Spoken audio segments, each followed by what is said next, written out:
Hello everyone, welcome to మామి ఇంటి రుచులు. ఈరోజు మనం చాలా సింపుల్ అండ్ హెల్తీ రెసిపీ అయిన క్యారెట్ రైస్ ఎలా తయారు చేసుకోవాలో చూద్దాం. ఇది మనకి హెల్తీ అండ్ సింపుల్గానే కాదు, చాలా త్వరగా అయిపోతుంది. అలానే మార్నింగ్ లంచ్ బాక్స్ రెసిపీస్కి కూడా చాలా హెల్ప్ఫుల్ అవుతుంది. అలానే చిన్నపిల్లల నుంచి పెద్దవాళ్ళ వరకు అందరూ ఇష్టపడి తింటారు. ఇప్పుడు దీని తయారీ ప్రాసెస్ చూద్దాం. ముందుగా స్టవ్ మీద బాండీ పెట్టుకుని 1 టేబుల్ స్పూన్ నెయ్యి వేసుకొని అలానే ఒక గరిటెడు నూనె కూడా వేసుకుంటున్నాను. ఇది మీరు కావాలనుకుంటే మొత్తం నూనెతో కూడా చేసుకోవచ్చు.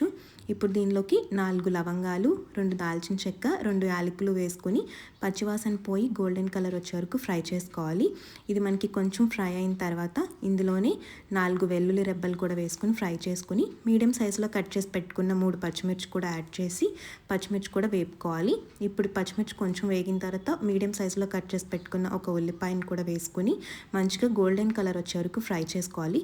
చూసారు కదా, మనకి ఉల్లిపాయ అనేది గోల్డెన్ కలర్ వచ్చింది. ఇప్పుడు దీంట్లోకి కొంచెం కరివేపాకు కూడా యాడ్ చేసుకొని కరివేపాకు కూడా వేగిన తర్వాత దీంట్లోకి మనం ఆల్రెడీ ముందుగా తరిగి పెట్టుకున్న క్యారెట్ని తురుముని నేను దీంట్లో యాడ్ చేస్తున్నాను. క్యారెట్ తురుము కూడా ఇందులో వేసేసుకొని మనకి కొంచెం దాంట్లో ఉన్న వాటర్ అంతా కూడా ఇంకిపోయి ఆ పచ్చివాసన పోయే వరకు క్యారెట్ కూడా మంచిగా ఫ్రై చేసుకుంటూ ఉండాలి. మనం ఇక్కడ స్టవ్ని లో ఫ్లేమ్లోనే ఉంచుకోవాలి, సో దట్ మనకి క్యారెట్ అనేది త్వరగా మాడిపోకుండా ఉంటుంది. చూసారు కదా, క్యారెట్లో ఉన్న నీళ్ళంతా ఇంకిపోయి మనకి దగ్గర పడింది. ఇలా మనకి దగ్గర పడిన తర్వాత ఆల్రెడీ మనం ఉడికించి పెట్టుకున్న రైస్ని ఇట్లా పొడి పొడిలాడుతూ ఉన్నప్పుడే మనం కొంచెం కొంచెంగా దాంట్లోకి వేసేసుకోవాలి. చూసారు కదా, ఇప్పుడు నేను రైస్ అంతా కూడా దీంట్లోకి వేసేసుకొని దాంట్లోకి సరిపడా 1.5 స్పూన్ సాల్ట్ కూడా యాడ్ చేసుకొని మొత్తం అంతా కూడా కలిసే వరకు తిప్పుకోవాలి. దీన్ని మనం స్టవ్ లో ఫ్లేమ్లోనే ఉంచుకోవాలి, అప్పుడు మనకి రైస్ అనేది మాడిపోకుండా ఉంటుంది. ఒక 2 to 3 మినిట్స్ పాటు మనం దీన్ని అంతా మంచిగా మిక్స్ చేసుకొని పైన గార్నిషింగ్ కోసం కొత్తిమీర చల్లుకోవడమే.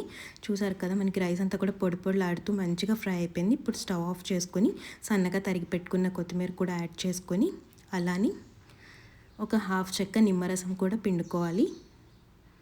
అంతే, ఎంతో సింపుల్గా హెల్తీగా అయిపోయే క్యారెట్ రైస్ రెడీ అయిపోతుంది. చూసారు కదా, మా రెసిపీ కనుక మీకు నచ్చినట్టయితే మీరు కూడా తప్పకుండా ట్రై చేసి ఎలా వచ్చిందో మాకు కామెంట్లో చెప్పండి. మీరు కనుక మా ఛానల్ని ఫస్ట్ టైం చూస్తుంటే please like, comment and subscribe Mami Inti రుచులు.